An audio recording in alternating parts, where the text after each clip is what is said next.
Hello everyone. তো আজকে আমি আরেকটা নতুন বোতলের উপরে একটা গোটা সূর্যমুখীর বাগান বানিয়ে ফেলেছি।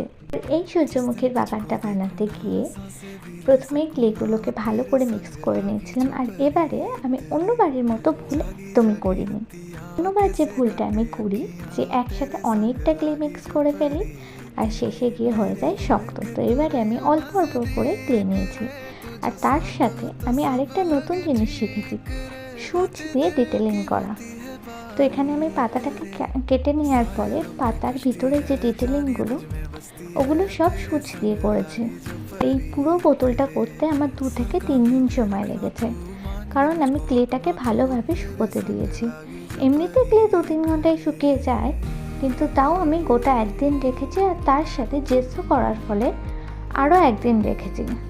জেসো করার পরে যদি একদিন রাখা না হয়, তাহলে কালারটা ঠিকঠাকভাবে বসে না বোতলের গায়ে। তো এখানে আমি আমার পছন্দের মতো সমস্ত রং করে নিয়েছি, আর আমার একটা নতুন বায়না হয়েছে গোল্ডেন টাচ করার।